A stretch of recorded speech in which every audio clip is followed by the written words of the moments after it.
You know how quickly an ordinary Tuesday evening can turn into the longest night of your life? For Ben and Rachel started, believe it or not, with an argument about chopped broccoli.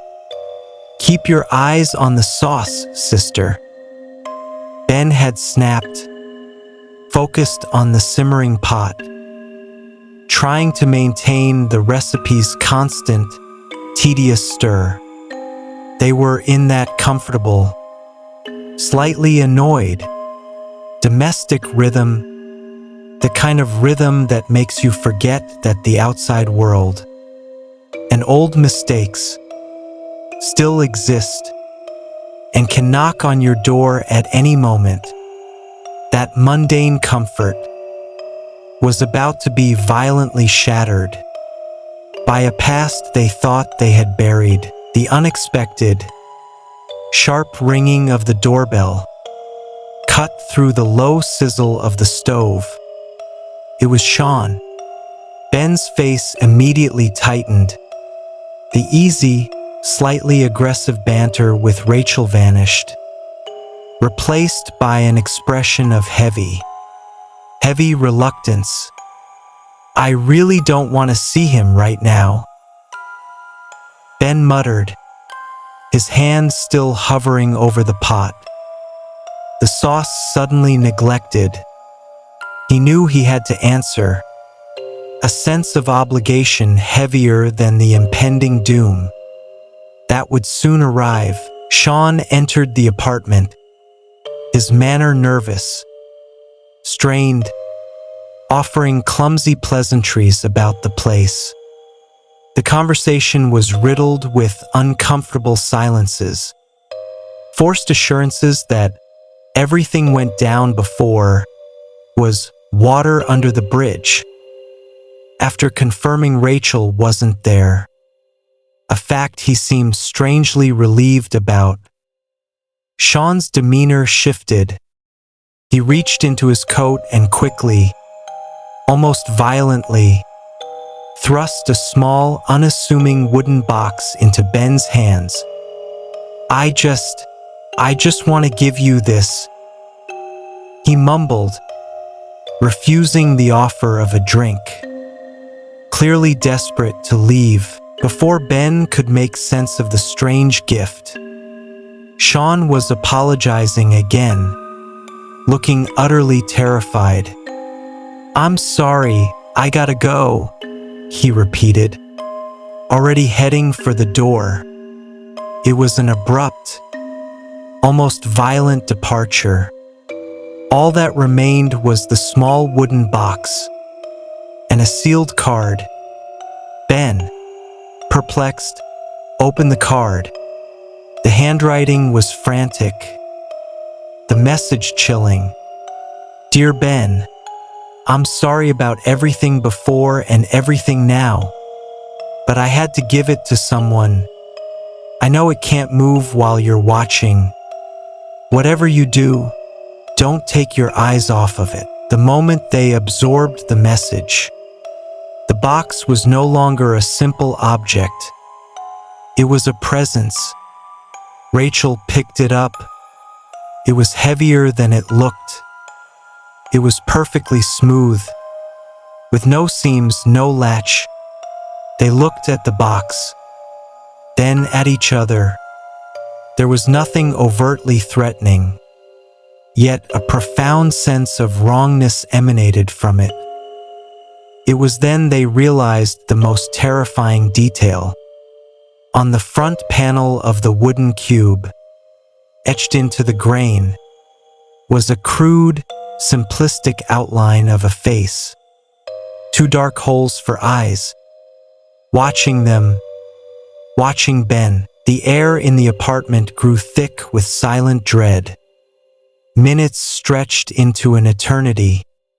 They stood frozen, unable to look away, the silent gaze of the box holding them captive. They tried calling Sean, but the line went straight to voicemail. Why is it looking at you like that? Rachel whispered, her voice strained.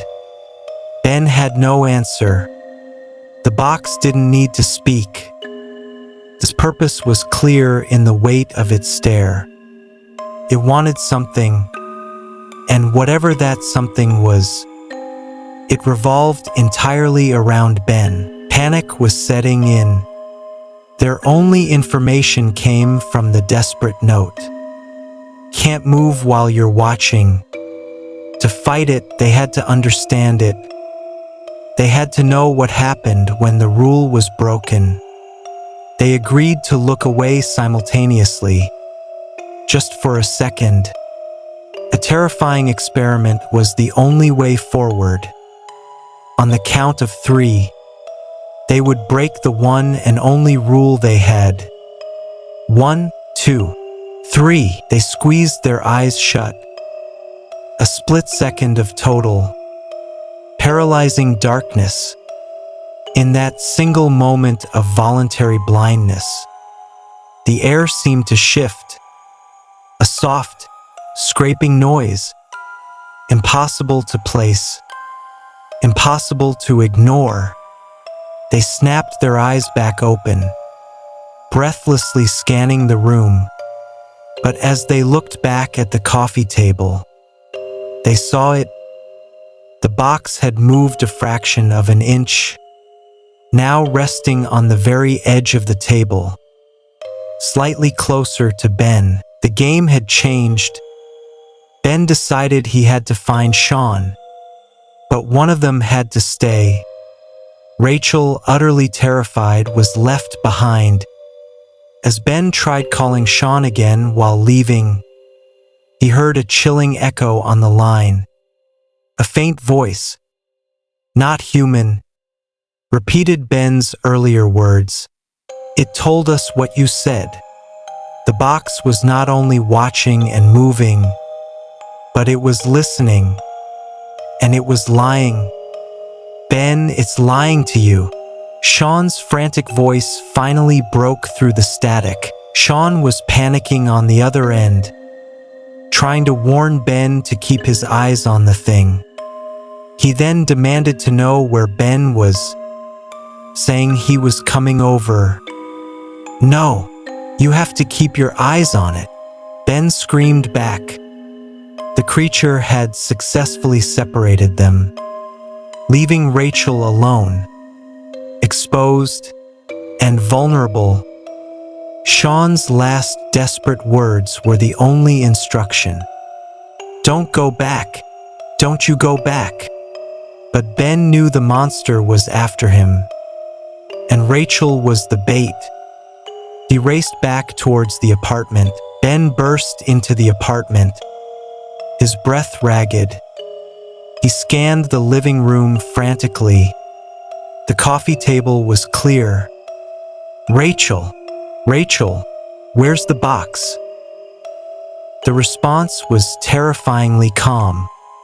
Rachel appeared from the kitchen doorway, her expression blank, almost serene. Yeah, what's up? She asked casually. Ben stared at her, then at the empty spot on the coffee table. The box was gone. The calm in Rachel's eyes was unnatural, too still, too peaceful. Rachel didn't answer about the box. She just stood there, her stillness becoming more threatening than any scream. Ben knew that this was no longer Rachel. The creature had found a way to move while being watched. Or perhaps it had found a new host. As Ben slowly backed away, the silent figure of Rachel moved. Her lips barely parted, but the same cold, echoing voice spoke, delivered with the ultimate chilling finality. I see you. The creature was no longer in the box. It was in the room, and it had won.